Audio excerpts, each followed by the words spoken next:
नमस्कार साथियों, कैसे हैं आप? मैं प्रखर आपका इस यूट्यूब चैनल पे बहुत-बहुत स्वागत करता हूँ। आज की इस वीडियो में हम जो इतिहास से वैदिक सभ्यता का जो टॉपिक है, उससे आपकी यूपी ट्रिपल एससी पेट में जो है प्रश्न बनते हैं और बहुत ही महत्वपूर्ण प्रश्न आपके पेपर में पूछा जाता है।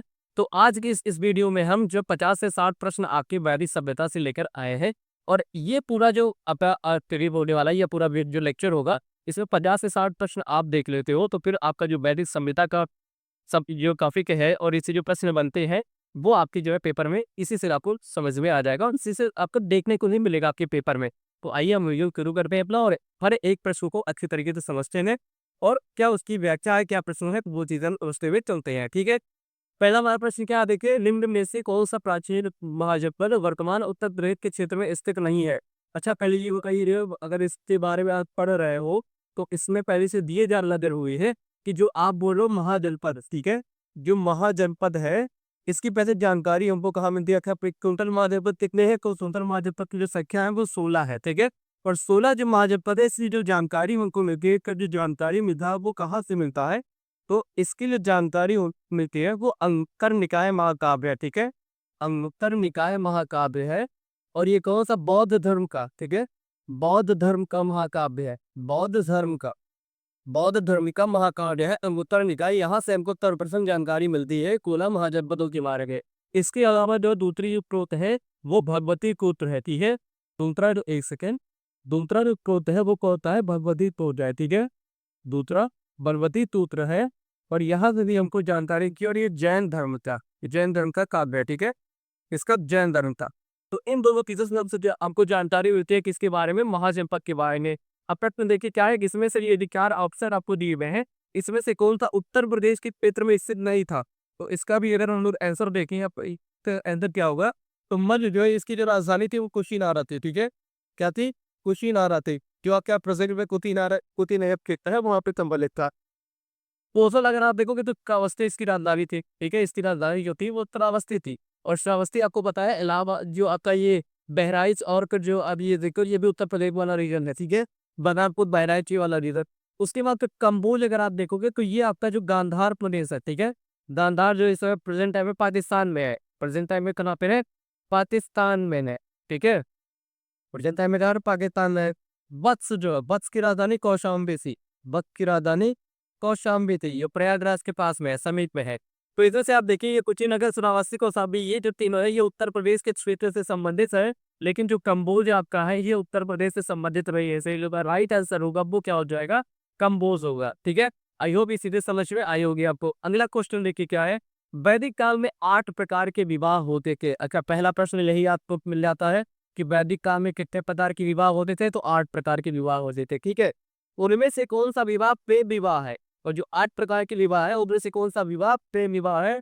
तो कौन सा? वो ब्राह्म विवाह है या गंधर्व विवाह है या देव विवाह है या आर्ष विवाह है? तो इसका आंसर क्या होगा? इसका आंसर बताइए।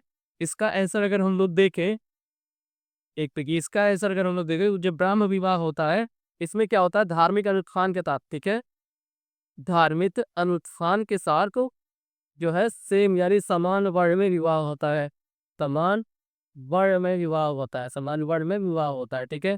तो ये ऑप्शन नहीं होगा। उसके बाद फिर अगर बे विवाह में देखें तो इसमें जो कन्या का पिता होता है, जो कन्या का पिता होता है वो क्या करता है? कन्या का पिता किसी पुरोहित को या पुजारी को, पुरोहित या पुजारी को, ठीक है? पुरोहित या पुजारी को क्या कर देते हैं? दान में दे देते हैं अपनी पुत्री को, ठीक है? तो ये आपका देव विवाह होता है। आर्ष विवाह में क्या होता है? इसमें पर पक्ष को जो है गऊ जोड़े के साथ यानी गाय के जोड़ों के साथ जो है पुत्री को विदा किया जाता है। तो ये आर्ष विवाह है, ये दैव विवाह, और जो प्रेम विवाह होता है वो आपका गंधर्व विवाह है। तो इसका जो राइट आंसर होने वाला है वो गंधर्व विवाह है। टोटल जो विवाह की संख्या है वो कितने प्रकार के होते हैं? 8 प्रकार के होते हैं। तो आयोग के पूरा क्यों अच्छे समझ में आया? स्पीड ऑन अगर आप लेना चाहें तो ले सकते हैं। इस टाइप के प्रश्न आपके पेपर में पूछे जाते हैं। आइए आगे देखिए अगला क्या है। नेक्स्ट क्वेश्चन, किस वेद में सबसे प्राचीन वैदिक युग की संस्कृति के बारे में जानकारी दी गई है? सबसे पुराना वेद जो है कौन सा है? आप तो पता हो कि अभी जो टोटल वेद होते हैं उनकी संख्या कितनी है? 4 वेद है, ठीक है? तो जो वेद है वो 4 है। इसमें से ऋग्वेद है, यजुर्वेद है, अथर्ववेद है, सामवेद है। और इसमें जो सबसे पुराना वेद है वो कौन सा है? ऋग्वेद है। तो राइट आंसर इसमें कौन सा होगा? ऋग्वेद होगा। सबसे नया वेद कौन सा है? तो अथर्ववेद है, सबसे नया वेद, ठीक है? सबसे नया वेद रही है, सबसे नया वेद है, ठीक है? तो ये की यहाँ तक नहीं है। अगला क्वेश्चन देखिए, वैशाली निम्न में से किस महाजनपद की राजधानी थी? तो वैशाली, वज्र की, औसर की, काशी की या मगध की? औसर की क्या थी बताइए? औसर की क्या थी? औसर की शरावस्ती थी, ठीक है। औसर की शरावस्ती थी। उसके बाद काशी का वाराणसी, काशी का वाराणसी का। उसके बाद मगध का पता है राजगिरी, और बाद में यही पाटलिपुत्र हुआ था, ठीक है। राजगिरी बाद में यही पाटलिपुत्र हुआ था। पाटलिपुत्र, पाटलिपुत्र पर सबसे पहले राजधानी किसने बनाई थी बताइए कमेंट बॉक्स में, इसको आंसर करिए। उसके बाद आगे देखिए, बज्जी, बज्जी की जो राजधानी थी वो क्या थी? वैशाली थी, ठीक है। तो वैशाली थे वैसे किस महाजनपद की राजधानी थी? तो वज्जी जो जनपद महाजनपद था उसकी राजधानी थी कौन सी? वैशाली, ठीक है। आगे देखें, बड़े आगे। अगला क्वेश्चन देखिए क्या है, ऋग्वेद सूत्रों का संज्ञा है। तो ऋग्वेद में कितने सूत्र है या कितने सूक्त है? देखिए ऋग्वेद में अच्छा मंडल अगर पूछा जाए आपसे कितने मंडल है तो आप बताएंगे 10 मंडल है। आप तो जो है टोटल श्लोक पूछा जाए श्लोक कितने हैं तो श्लोक आप क्या बताओगे? 10,600, ठीक है। यही ऋचाएं भी कभी बोलते हैं श्लोक के वजह ऋचाएं भी पूछ का ऋचाएं कितनी है? तो 10,600 ऋचाएं और श्लोक है, ठीक है। ऋग्वेद में सूत्रों का जो संख्या है वो 1028 है। कितने हैं? 1028 है। अगला प्रश्न देखिए, ऋग्वेद को पुस्तकों या मंडलों में विभाजित किया जाता है। कितने मंडलों में विभाजित किया जाता है बताइए? कितने मंडलों में? 12, 34, 8 या फिर जो है कितने? 10 मंडल, ठीक है। इसका जो राइट आंसर होगा कितना मंडल? 10 मंडल होगा, ठीक है। और उसके बाद फिर 8 क्या था? 8 विवाह के प्रकार है। विवाह के प्रकार कितने हैं?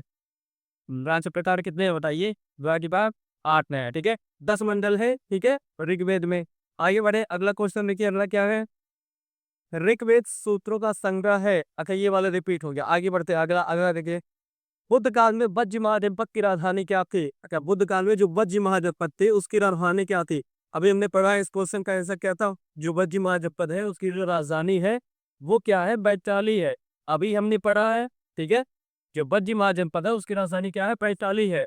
लेकिन अब इसमें जो और आपके प्रमुख जो आपके जो 16 महाजनपद है उसमें से किसकी जो है कौन सी राजधानी है ये अगर देखें तो काशी जो था उसकी राजधानी वाराणसी है। कोशल की श्रावस्ती है। अंग की चंपा है। मगध का राजगिरी है। वज्र का वैशाली है। मल्ल का कुशीनारा है। चेत का सुखीमती है। वत्स का कौशाम्बी है।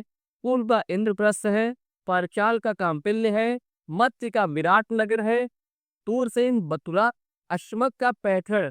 ये आपके लिए इंपॉर्टेंट है। एकमात्र दक्षिण भारत में पाई जाने वाली जो महाजनपद थी वो आपका अस्मत है, ठीक है। ये चीजें याद रखनी है आपको। जो अस्मक है वो आपका नर्मदा और गोदावरी रिवर के जो बीच में ये महाजनपद हुआ करता था। तो अस्मक ये आपके पेपर में पूछा जाता है कभी कभी जो दक्षिण भारत की एकमात्र महाजनपद है वो कौन सी है? तो कौन सी है? वो अचमक है, ठीक है। अवंती का राजधानी उज्जैन है और गांधार जो है तक्षशिला है, ठीक है। तो आई होप ये चीजें समझ रहेंगे। उसके बाद एक कंबोज है उसकी जो राजधानी है वो हार्टक है। जैसा कश्मीर और है कुछ ऐसा रीजन बेस्ड आप ध्यान में रखिएगा किस रीजन में कौन से जो है महाजनपद पाए जाते थे। तो आगे बढ़े, अगला क्वेश्चन देखिए क्या है। अगला क्वेश्चन, हाँ, उत्तर वैदिक काल में कर वसूलने वाले को क्या कहा जाता था? अच्छा ये देखिए ये भी आपके लिए इंपॉर्टेंट है और इससे प्रश्न बना है कई बार पेपर में पूछा गया है। क्या देखिए, उत्तर वैदिक काल में जो कर वसूलने वाले लोग होते थे उनको हम क्या बोलते थे? तो कर वसूलने वाले लोगों को क्या बोला जाता था? भागदूत बोले या अश्ववाब बोले या चूत बोले या दफड़ बोले। तो इसका जो राइट आंसर है वो भागदूत है, ठीक है। इसका जो राइट आंसर वो क्या है? भागदूत है। इसके अलावा भी और चीजें थी जैसे पुरोहित कौन था? मुख्य पुजारी। सेनानी किसको बोला जाता था? जो सेना के सर्वोच्च सेनापति होते थे उसको सेनानी बोला जाता था। वज्रपात किसको बोलते हैं? क्या भूमि के जो प्रमुख अधिकारी होते हैं उनको वज्रपात बोलते हैं। जीम ग्रे पुलिस अधिकारी। दत्ता गुप्तचर कौन था? दत्ता कौन था? गुप्तचर या संदेश वाहक को दत्ता बोला जाता था। ग्रामणी जो गांव का मुखिया होता था उसको ग्रामणी बोलते थे। कुलपति कौन था? परिवार का मुखिया जो होता था, ठीक है। सदस्य छोटी का हमको पता था कुल था, ठीक है। और कुल का जो पति वो परिवार का मुखिया होता था। बाल बुद्ध यानी राजस्व संग्रह या कर वसूलने वाले, यही आपका जो राइट आंसर था। संग्रहित्री किसको बोला गया? पोता अध्यक्ष को बोला गया, ठीक है। सुता, सारथी और दरबारी मंत्री। पालागन जो किसको बोला गया? संदेश वाहक को बोला गया। और अश्वात जो कौन था? वो लेखाधिकारी था। अथापति कौन था? मुख्य न्यायाधीश का। और तक्खड़ कौन था? तक्खड़ जो है बढ़ई को बोला जाता है। तक्खड़ जो क्या होता है इसको बढ़ई को बोला जाता था, ठीक है। तो ये चीज़ इंपॉर्टेंट है। इसका राइट आंसर है वो भागवत है। इसका क्रेडिट और अगर आप मेरे चाहे दे सकते हैं। बाकी आगे बढ़ते हैं, ठीक है। आगे देखिए अगला क्वेश्चन क्या है। नेक्स्ट, पूर्व वैदिक या ऋग्वैदिक संस्कृति का काल कितना माना जाता है? तो ऋग्वैदिक काल का अगर हम देखें इसको, इसका जो राइट आंसर होगा ये 1500 से लेके 1000 तक, ठीक है। 1500 से लेके 1000 ये आपका ऋग वैदिक है या पूर्व वैदिक प्री वैदिक पीरियड है। ये 50 ये आपका जो उत्तर वैदिक है ये, ठीक है। ये आपका क्या है? उत्तर वैदिक है। तो चीज़ें याद रखनी है ये भी, ठीक है। उत्तर वैदिक 1000 से लेके 600 तक, 1500 ईसा पूर्व से लेके 1000 ईसा पूर्व तक ये आपका जो होता है पूर्व वैदिक या ऋग वैदिक है, ठीक है। उत्तर वैदिक का फिर ये आपका राइट आंसर हो जाएगा। क्लियर है? 1000 ईसा पूर्व से लेके 600 ईसा पूर्व तक आपका जो टाइम पीरियड है वो किसका है? उत्तर वैदिक का है। आगे बढ़े, अगला क्वेश्चन देखें। नेक्स्ट क्वेश्चन क्या है? इनमें से किस फसल का ज्ञान वैदिक काल के लोगों को नहीं था? तो वैदिक काल के लोग जो थे वो जौ से भी परिचित थे, गेहूं से भी परिचित थे और चावल से ही परिचित थे। जो तंबाकू था इससे परिचित नहीं थे। वैदा जो है आपके वैदिक काल के जो लोग थे वो तंबाकू से परिचित नहीं थे। अगला प्रश्न देखिए, निम्न में से उत्तर वैदिक काल में लिखे गए ग्रंथों का सही क्रम कौन होता है? तो सही क्रम आपको बता रहा है कि जो आपकी ये चीजें हैं ये किस क्रम में लिखी गई, मतलब पहले कौन सा चीज लिखा गया। जैसे वेद पहले लिखा गया, ब्राह्मण फिर लिखा गया, फिर आरण्यक लिखा गया और फिर उपनिषद लिखा गया।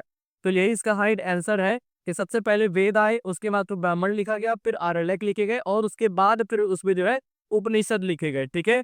तो ये इसका पहला राइट आंसर है, देखिएगा ध्यान से। और आगे बढ़ते हैं हम, अगला प्रश्न देखिए क्या है। कौन से तीन वेद संयुक्त रूप से त्रयी या वेद त्रयी जो है इंपॉर्टेंट क्वेश्चन है। कई बार आपके पेपर ये क्वेश्चन पूछा गया, मोस्ट इंपॉर्टेंट क्वेश्चन। ये मोस्ट इंपॉर्टेंट मार्क करिए डोली, ये आपके पेपर में कई बार पूछा गया कि त्रयी या वेद त्रयी कौन से यह संयुक्त रूप से इन वेदों को कहा जाता है। तो ऋग्वेद, यजुर्वेद, सामवेद, ऋग्वेद, यजुर्वेद, अथर्ववेद, ऋग्वेद, सामवेद, अथर्ववेद और यजुर्वेद, सामवेद और अथर्ववेद। तो इसका जो राइट आंसर है वो ऋग्वेद, यजुर्वेद और सामवेद, ये जो तीनों वेद हैं इनको संयुक्त रूप से हम वेद त्रयी या फिर त्रयी के नाम से जानते हैं। अथर्ववेद सबसे नया है, बाद में जुड़ा है, इसलिए उसको हम काउंट नहीं करते हैं। तीन वेदों को ही जो है वेद त्रयी बोला जाता है। वह अगला प्रश्न देखिए, भारत के राज चिन्ह में प्रयुक्त होने वाले शब्द सत्यमेव जयते किस उपनिषद से लिए गए हैं? तो सत्यमेव जो जयते है जो कि हमारा क्या है, जो राज चिन्ह है, ठीक है, उनको कहाँ से लिया गया है? तो मुंडक उपनिषद से लिया गया है, ठीक है। कहाँ से लिया गया है? मुंडक उपनिषद से लिया गया है। अच्छा, कठ उपनिषद में क्या है? इसमें यम नचिकेता की जो एक संवाद है, यम नचिकेता की जो संवाद है वो किसमें वर्णित है? तो वो आपका कठ उपनिषद में बताया गया। वेदारण्यक उपनिषद में क्या है? इसमें आपके जो है अप्तुमा सदगमय बताया गया, ठीक है। अप्तुमा सदगमय, अप्तुमा सदगमय ये बताया गया है इसमें। ये आपका वेदारण्यक उपनिषद में बताया गया है। तो इसका जो राइट आंसर है मुंडक उपनिषद में, ठीक है। आगे बढ़े, अगला क्वेश्चन देखिए। नेक्स्ट क्वेश्चन क्या रहे? ऋग्वैदिक आर्यों का मुख्य व्यवसाय क्या था? अच्छा, ऋग्वैदिक जो आर्य है उनका मुख्य व्यवसाय क्या था? तो उनका जो मुख्य व्यवसाय था वो पशुपालन था, ठीक है। उनका जो मुख्य व्यवसाय था वो पशुपालन था। उत्तर वैदिक आर्यों का पूछ ले तो उनका तृतीय हो जाएगा, किसका? उत्तर वैदिक का। उत्तर वैदिक काल के जो लोग होते थे उनका जो मुख्य व्यवसाय था वो कृषि था। लेकिन अगर आपसे ऋग्वैदिक पूछा जाए तो आप ऐसा क्या कहेंगे? पशुपालन। करेक्ट है, कंफ्यूज नहीं होना है। ये चीजें आप छोटी छोटी चीजें जो है वो गलती करते हैं, तो अभी से इसको क्लियर कर लेना, ठीक है। आगे देखिए, भारतीय संगीत का आदि ग्रंथ किसको कहा जाता है? तो हमको पता है जो संगीत का आदि ग्रंथ है जो आपको सामवेद को बोला जाता है। किसको? सामवेद को बोला जाता है, ठीक है। सामवेद में ही आपकी जो संगीत है उसका आदि ग्रंथ कहा जाता है। आगे बढ़े, अगला क्वेश्चन देखिए क्या है। नेक्स्ट क्वेश्चन, ऋग्वेदिक किस वचन में शूद्र का पहली बार उल्लेख मिलता है? अच्छा, शूद्र का उल्लेख सबसे पहली बार अगर आप देखोगे तो ये जो है शूद्र का उल्लेख पहले पुरुष सूक्त में मिलता है। किसमें? पुरुष सूक्त में। पुरुष सूक्त में मिलता है। पुरुष सूक्त जो है किस मंडल में है? तो 10वें मंडल में है। किस मंडल में है? 10वें मंडल में। और कहाँ पे है? ऋग्वेद में है। अब ये भी प्रश्न बनता है कि जो है इस वेद में जो है शूद्र का पहली बार उपयोग किया गया तो ऋग्वेद में किया गया। तो किस मंडल में किया गया? 10वें मंडल में। क्लियर है? 9वें मंडल में क्या है बताइए? सोम देवता। 9वें मंडल में क्या है? सोम देवता है, ठीक है। 9वें मंडल में सोम देवता है। 8वें मंडल, 7वें मंडल में बताइए क्या है? दशराग युद्ध है। कौन सा? दशराग युद्ध है, ठीक है। दशराग युद्ध 7वें मंडल में। तीसरे मंडल में आपकी क्या है? तीसरा मंडल बताइए। तीसरे मंडल में क्या है? तीसरे मंडल में गायत्री मंत्र है, ठीक है। तीसरे मंडल में क्या है? गायत्री मंत्र है, ठीक है। अगला क्वेश्चन देखिए, पुराणों की संख्या कितनी है? पुराणों की संख्या 18, 19, 20, 21। इसका जो राइट आंसर है वो कितना होगा? 18 होगा। पुराणों की जो संख्या है वो कितनी है? 18 है। इसमें से जो सबसे पुराना पुराण है, सबसे पुराना पुराण कौन सा है? मत्स्य पुराण है, ठीक है। सबसे पुराना कौन सा है? मत्स्य पुराण। अरे आप लोग भी घर में कई बार सुने होंगे, मत्स्य पुराण है, उसके बाद में विष्णु पुराण है, भागवत पुराण है, क्यों पुराण है, ऐसे बहुत सारे आपने सुने हुए। ऐसे पुराणों की संख्या है वो टोटल 18 होती है, ठीक है। उसमें जो सबसे पुराना जो पुराण है वो कौन सा है? मत्स्य पुराण है। आगे बढ़े, अगला प्रश्न देखिए क्या है। नेक्स्ट प्रश्न, वैदिक धर्म का मुख्य लक्षण इनमें से किसकी उपासना है? अच्छा, वैदिक धर्म के जो लोग थे, जो वैदिक काल के लोग थे, वो किस चीज की सबसे ज्यादा पूजा करते थे, तो वो प्रकृति की सबसे ज्यादा पूजा करते थे। ठीक है, आप इसमें देखोगे जो है इंद्र है प्रकृति के देवता है, सूर्य है प्रकृति के देवता है, वायु है प्रकृति के देवता है, पृथ्वी है प्रकृति के देवता है। तो जितने भी प्रकृति के देवता होते थे कोई की पूजा करते थे, कौन? वैदिक धर्म के लोग। ठीक है, तो इसका जो राइट आंसर है वो प्रकृति हो जाएगा। उत्तर वैदिक में आप जाएंगे तो आपका पति आएगा, ये उत्तर वैदिक है। ठीक है, ये उत्तर वैदिक के लोग हैं। क्लियर है? आगे बढ़े। किस देवता के लिए ऋग्वेद में पुरंदर शब्द का उपयोग किया गया? पुरंदर शब्द किसके लिए यूज किया गया है? तो बताइए। इंद्र देवता के लिए जो है पुरंदर शब्द का उपयोग किया गया है। इसका राइट आंसर क्या होगा? पुरंदर किसके लिए है? इंद्र देवता के लिए है। आगे बढ़िए, अगला क्वेश्चन लेके क्या रहे? अस्तोमा सद्गमय किससे लिया गया? अभी हमने आपको बताया इसका आंसर क्या है? अस्तोमा सद्गमय कहाँ से लिया गया बताइए? अस्तोमा सद्गमय हमने बताया नहीं, बृहदारण्यक से। बृहदारण्यक से लिया गया। ठीक है, बृहदारण्यक उपनिषद थे। बृहदारण्यक उपनिषद थे। ये उपनिषद किस जो है वेद का है? तो ये जो आपका यजुर्वेद का है। तो इसका जो राइट आंसर होगा वो यजुर्वेद होगा। ठीक है, अच्छा, एकमात्र वेद जिसको गद्य और पद्य दोनों में लिखा गया है। गद्य एवं पद्य दोनों में लिखा गया है। ठीक है, दोनों में लिखा गया है।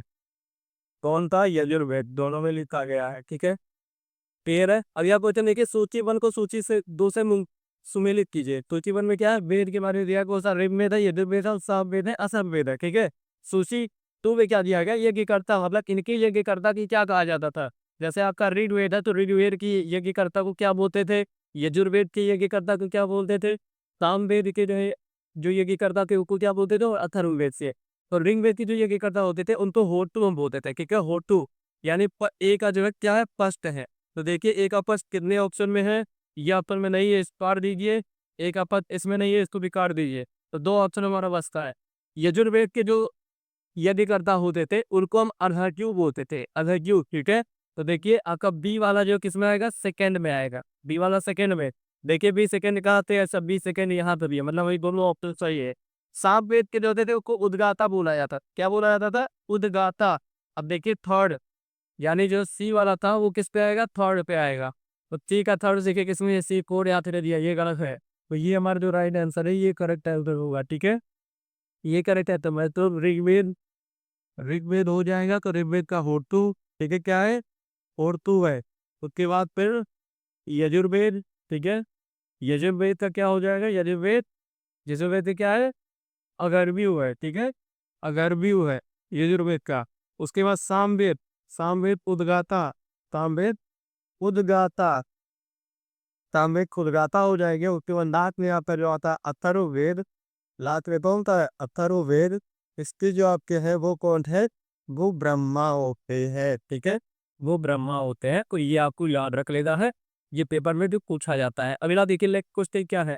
वैशेषिक दर्शन के प्रतिपादक कौन से हैं बताइए? वैशेषिक दर्शन, वैशेषिक दर्शन के प्रतिपादक जो है वो कणाद है। कौन से है? कणाद है। कपिल किसके है? सांख्यिकी के है। इससे है, सांख्यिकी के है। आपके प्रश्न में यह भी पूछा जाता है सांख्यिकी के प्रतिपादक कौन है? तो कौन है? पतंजलि किससे है बताइए? चिकित्सा की किनसे जाता है? चिकित्सा के प्रतिपादक, सॉरी चिकित्सा नहीं, योग के। ये किसे हैं? योगी के है। ठीक है, ये किसे? योग के। योग के प्रतिपादक कौन है? सो वो पतंजलि है। गौतम किसके है बताइए? न्याय के, न्याय दर्शन, न्याय दर्शन, न्याय दर्शन। ये भी पूछा जाता न्याय दर्शन। तो इसमें जो राइट आंसर होगा कणाद होगा। ठीक है, मीमांसा या पूर्व मीमांसा जो दर्शन के प्रतिपादक कौन है? तो मीमांसा या पूर्व मीमांसा के ये प्रतिपादक हैं वो जैमिनी है। कौन है? जैमिनी है। ठीक है, कपिल का मैंने बता दिया, गौतम का मैंने बता दिया। तो इसका जो राइट आंसर होगा वो जैमिनी होगा। आगे बढ़िए, अगला प्रश्न देखिए क्या है? ऋग्वेद का कौन सा मंडल पूर्णतः सोम को समर्पित है? अच्छा बताइए, ये अभी मैंने आंसर आपको बताया हुआ है। जो ऋग्वेद है उसके 9वें मंडल में किसके बारे में बात की गई है?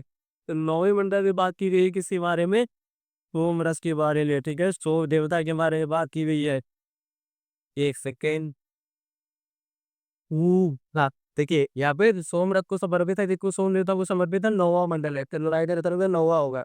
10वां मंडल क्या होगा? पुरुष सूक्त।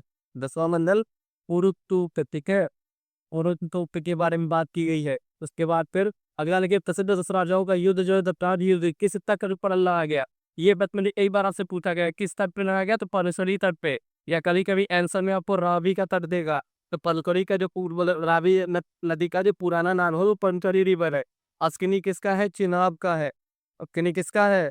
चिनाब का है। वितस्ता किसका है? झेलम का है।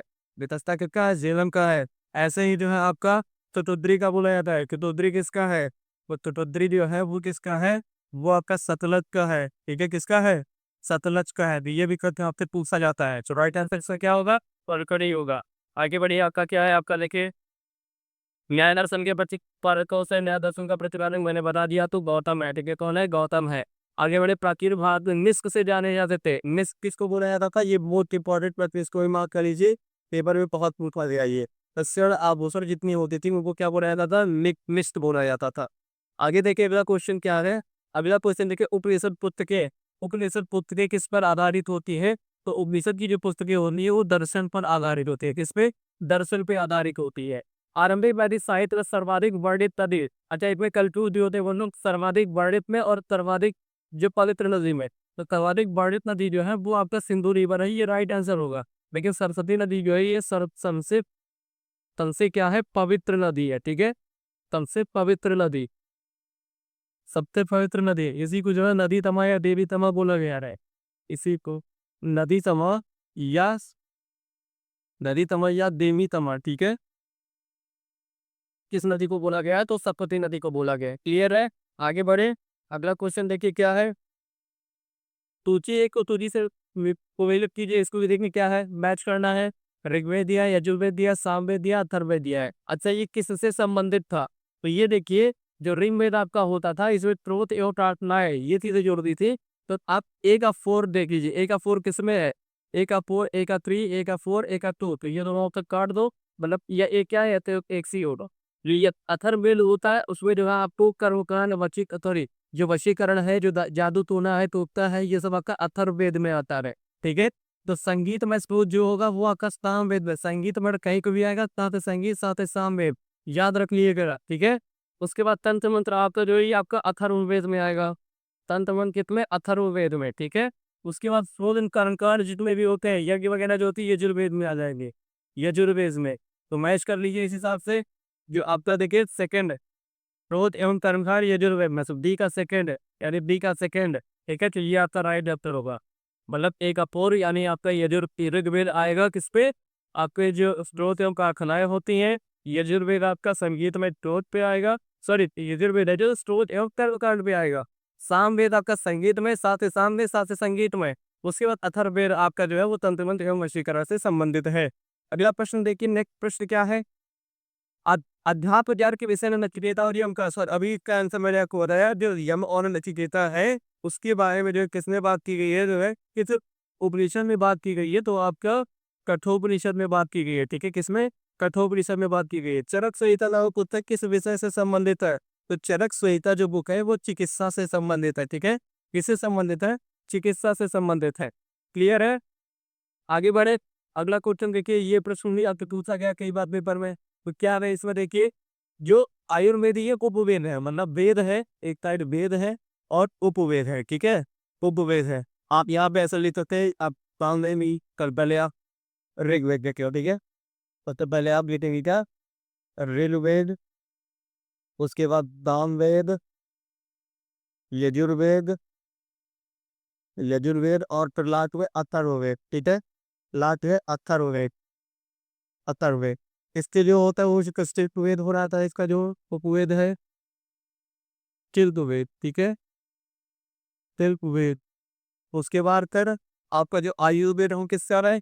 ऋग्वेद से कौन सा है? आयुर्वेद है, ऋग्वेद का आयुर्वेद है। ठीक है, सामवेद का कौन सा? देखिए, सामवेद का जो आपका कौन सा है? धनुर्वेद है, सामवेद का धनुर्वेद है। उसके बाद यजुर्वेद का कौन सा बचा? यजुर्वेद का आपका एक सेकंड, आप बेटी गलती हो गया, गलती हो गया, गलती नहीं करना है।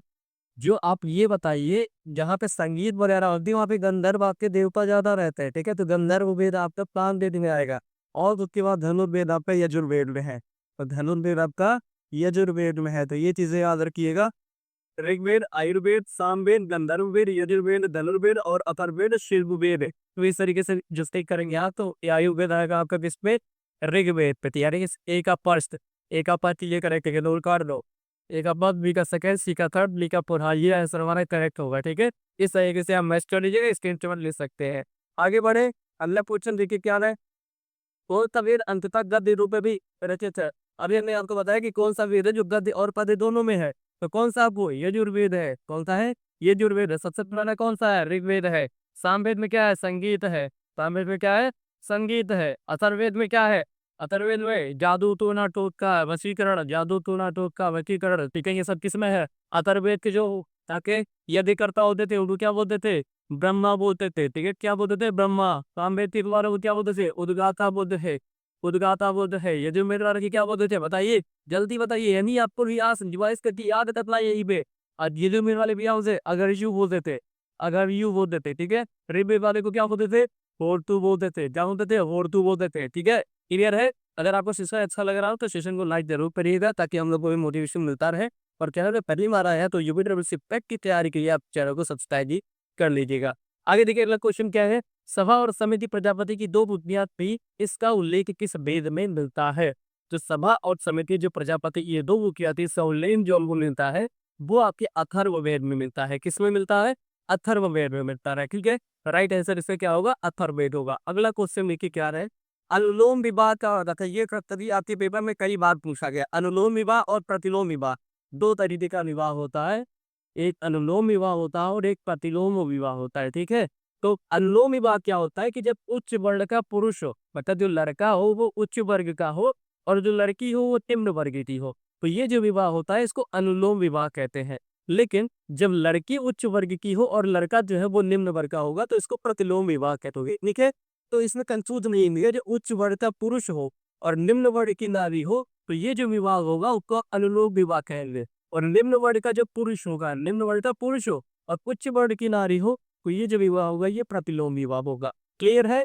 अगला देखिए क्या है, वैदिक युग में यव कहा रहता था किसको, तो यव किसको बोलते थे जम को बोलते थे, ठीक है। यव किसको बोलते थे जव को बोलते थे। अच्छा वैदिक लोग किस जो है किस इनमें से जो कौन सी खेती है या कौन सा फसल है जिससे वो लोग परिचित नहीं थे, तो अभी हमने पढ़ा था कौन सा तंबाकू, याद रखिएगा। आगे देखिए अगला प्राचीनतम पुराण कौन सा है, इससे सबसे पुराना पुराण कौन सा है। अभी हमने बताया आपको सबसे पुराना जो पुराण है वो कौन सा है मत्स्य पुराण है। टोटल पुराणों की संख्या कितनी है 18 है, ठीक है। आइए बढ़िए, आदि काव्य की संज्ञा किसे दी जाती है, तो आदि काव्य की संज्ञा इसमें से जो है रामायण को दी जाती है। किसके द्वारा लिखी गई है वाल्मीकि के द्वारा लिखी गई है, ठीक है। किसके द्वारा वाल्मीकि के द्वारा। रामायण को जो क्या बोला जाता है आदि काव्य बोला जाता है। आगे है बोले हम अगला प्रश्न देखें, ऋग्वेद में सबसे पवित्र नदी, अभी हमें पूछा था आपको जो है सबसे पवित्र नदी कौन सी है, तो सबसे पवित्र नदी जो होती है वो आपकी कौन सी है सरस्वती नदी में, ठीक है। सबसे पवित्र नदी सरस्वती है। सर्वाधिक वर्णित नदी, सर्वाधिक वर्णित यानी सबसे बार जिस नदी का उल्लेख हुआ है सर्वाधिक वर्णित नदी, ठीक है। सर्वाधिक वर्णित नदी बोलती है ये, या बस हिंदू नदी है। कितनी बार हुआ है 173 बार हुआ है, ठीक है। 173 बार का उल्लेख किया गया है। संस्कारों की पूर्ण संख्या कितनी है, कितने संस्कार होते हैं, हमारा जीवन शुरू होता है तो कितने संस्कार होते हैं। आपने उपनयन संस्कार सुना होगा, लास्ट में अंत्येष्टि होता है, तो ऐसे जो है कई कितने संस्कार होते हैं 16 संस्कार होते हैं, ठीक है। 16 संस्कार होते हैं जिसमें आपके उपनयन संस्कार होता है, अंत्येष्टि संस्कार होता है, लातृ होता है मरने के बाद। तो ये जो इतने हैं आपके 16 संस्कार होते हैं। इसकी संख्या की पूर्ति हिंदू धर्म में 16 होती है। आगे बढ़े, अगला देखिए क्या है, इसमें भी मैच करना है हमको जो है कुछ जो आपकी नदियां हैं उसके वैदिक नेम से, ठीक है। जो वैदिक काल है उसका नाम का और उसके बाद फिर इस तरह का नाम है। तो परुतरी जो किसका है, परुसरी जो है वो किसका है रावी नदी का है, ठीक है। परुतरी रावी नदी का है।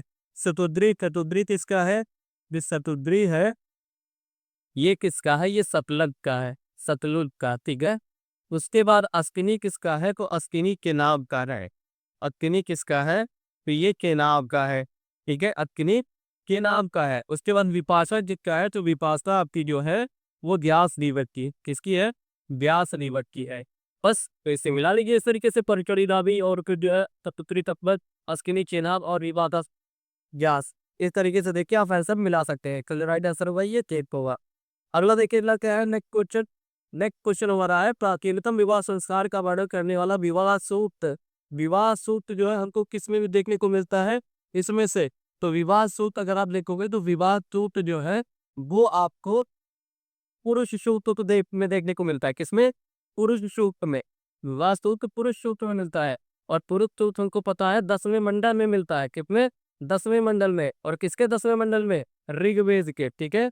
ऋग्वेद के 10वें मंडल में मिलता है। जिसका जो राइट आंसर होने वाला वो क्या होगा ऋग्वेद होगा। क्लियर है? आगे देखिए ऋग्वेद में अधम